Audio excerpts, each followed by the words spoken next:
नमस्कार, मैं हूं पंकज कुमार। टीवी 9 के डिजिटल प्लेटफॉर्म पर आपका स्वागत है।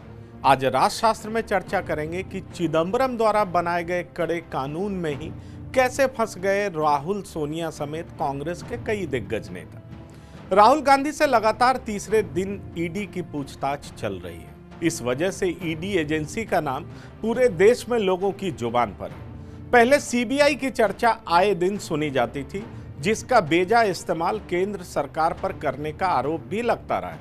लेकिन इन दिनों सेंट्रल एजेंसी के तौर पर ईडी ने सीबीआई को पीछे छोड़ दिया है। ईडी यानी कि इन्फोर्समेंट डायरेक्टरेट, जो 2 नंबर के पैसों को ठिकाने लगाने वालों के खिलाफ कड़ी कार्रवाई करती है।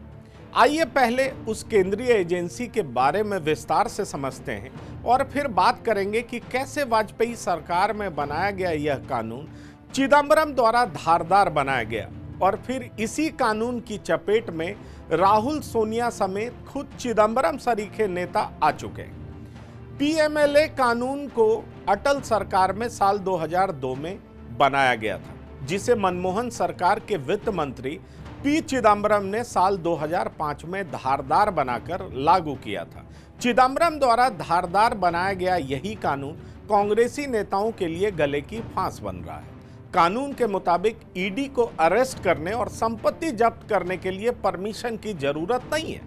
मनी लॉन्ड्रिंग एक्ट यानी पीएमएलए के तहत ईडी केंद्र सरकार की अकेली जांच एजेंसी है, जिसे मनी लॉन्ड्रिंग के केसेस में नेताओं और अफसरों पर मुकदमा चलाने के लिए सरकार की अनुमति की जरूरत नहीं पड़ती है। ईडी रेड करने के अलावा प्रॉपर्टी भी जब्त कर सकती है। हालांकि प्रॉपर्टी इस्तेमाल में है तो ऑनर को बेदखल नहीं किया जा सकता है।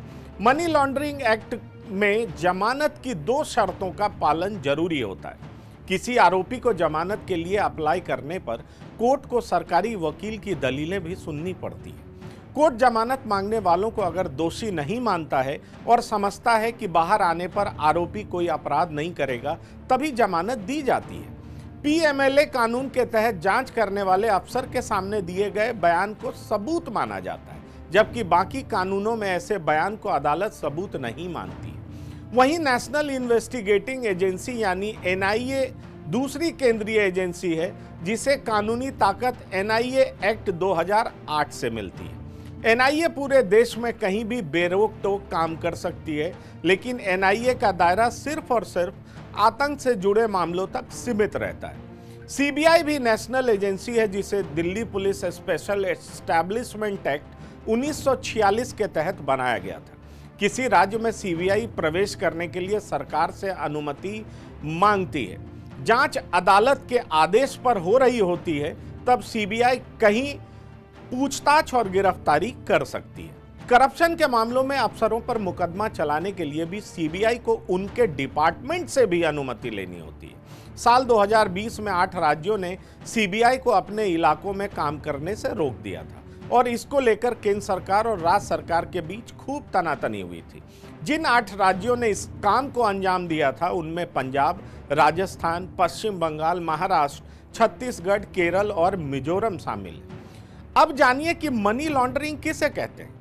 अवैध पैसे को वैध पैसा बनाने की प्रक्रिया, या यूं कहें ब्लैक मनी को व्हाइट करने को मनी लॉन्ड्रिंग कहते हैं। ब्लैक मनी वो पैसा है जिसकी कमाई का कोई स्रोत नहीं पता होता है और उसका टैक्स चुराया जाता है। इस प्रोसेस का इस्तेमाल अवैध रूप से इकट्ठा पैसे को छिपाने के लिए किया जाता है, जिसे जांच एजेंसी पकड़ लेती है। मनी लॉन्ड्रिंग के तहत पैसे के सोर्स को छुपाया जाता है। अक्सर अवैध गतिविधियों जैसे ड्रग्स की तस्करी, भ्रष्टाचार, गबन या जुए से कमाया गया पैसा को लीगलाइज करने यानी कि वैध करने की कवायद होती है, जिसे अंजाम ड्रग डीलर समेत बिजनेसमैन, भ्रष्ट अधिकारी, माफिया देते रहते हैं।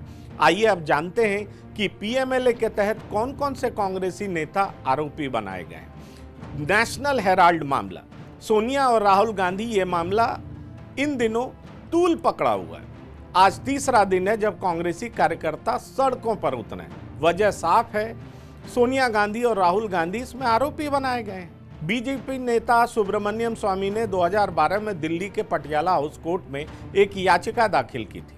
इस याचिका में सोनिया गांधी, राहुल गांधी, मोतीलाल वोरा, ऑस्कर फर्नांडिस, सैम पित्रोदा, सुमन दुबे पर घाटे में चल रहे नेशनल हेराल्ड अखबार को धोखाधड़ी और पैसों की हेराफेरी के जरिए हड़पने का आरोप लगाया था। अगस्त 2014 में ईडी ने इस मामले में संज्ञान लेते हुए मनी लॉन्ड्रिंग का केस दर्ज किया था। दिल्ली के पटियाला हाउस कोर्ट ने दिसंबर 2015 में सोनिया राहुल समेत सभी आरोपियों को जमानत भी दे दिया था।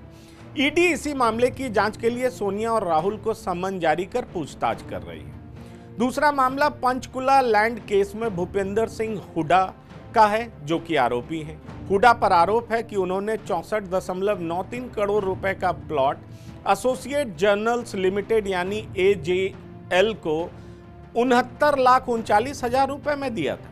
ईडी ने 26 अगस्त को भूपेंद्र सिंह हुड्डा और कांग्रेस नेता मोतीलाल वोरा के खिलाफ AJL मामले में चार्जशीट दायर की है। पंचकुला स्थित इस भूखंड को 2018 में ईडी ने कुर्क कर लिया। AJL नेशनल हेराल्ड अखबार का प्रकाशन करता है। आय से अधिक संपत्ति मामले में DK शिव कुमार टैक्स चोरी और आय से अधिक संपत्ति के मामले में 3 सितंबर 2019 को गिरफ्तार हुए थे।